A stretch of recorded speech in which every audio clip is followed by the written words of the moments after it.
Olivia and Steve Blundell, the gallerist. Now, the first thing I'll read is written to The Light That Is Always There by Sherry, which is above Susan here. It's the horizontal piece. It's originally, well, it has six panels? Actually, 8 panels. And I wrote to all of them, and I was struck by I can only see them one at a time on her website. I was struck by their wholeness, and that then they continue, and that there's an expansion in that way. So there's a sense of that in this. And I'd like to read your statement about it, if I may.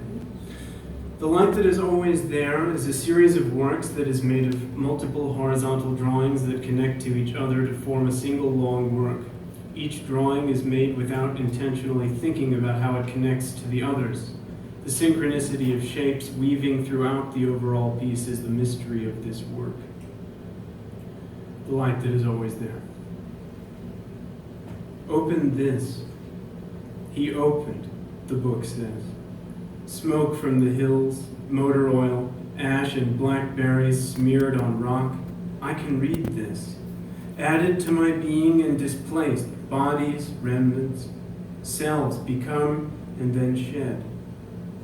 I listen to the music and what happens, happens. The present is revelation's gesture. The present is revelation's opening. Horizon. Here it all is, in the opening, the spatial gesture where a landscape teaches the musical revelation of these shapes we've been.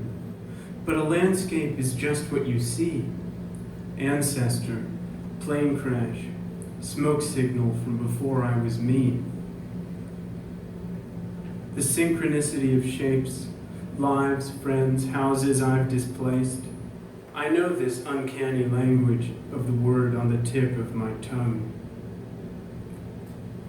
All that is me is displaced. The synchronicity of my forms find rhythm in the heart of the night.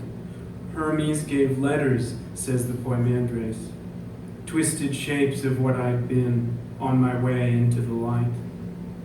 This world we all agree to find, and whoever speaks has the world inside them, this cloudy crystal faceted by the fact of life within.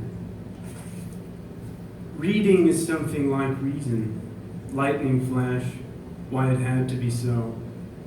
Exposed ridges of forms in the melting ice of our garden. Illuminated by ridges of lightning, I can glimpse myself living as much as the dead. I can see within the hill how I let the groundhogs carry me. And what does the gesture think of as it drags through the world dreaming me? The light that is always there. The second is after a painting by Olivia, which I saw very briefly in a form that does not look like the final form now. Is that not the one right there? yes. Pretty sure that's it. Yeah, Different. it's a little different, but that's right. The door, a mint green where the shapes have come to set and say other than themselves. The green door to the other, like a square diagram for Aristotle's logic, explaining the contrariety that you and Bruno have taken for syntax to subjugate the gods even as we are to them. So we are them, the way one is, under the relative stone sky, contracting a dream of obliterating orgasm. Dreaming a door into the horizon. The horizon is a door to where the indefinite Odysseus-like Taoist hero glides beyond any shapely shadows, and glides within the vexed, contradictory forms, beauty of forms by which the square that has no form, the square itself comes to be seen, waiting, painting. A door, certainly, but for whom? The door is where your personal no one lives, the open door of his face, a green lake where a lady is waiting for you, where the painting is painting, at whose shores we spend most days to gather. But in the painting's painting there is no interpretation. Who am I to take such liberties with this peculiar animal, the sea? All painting is of the sea.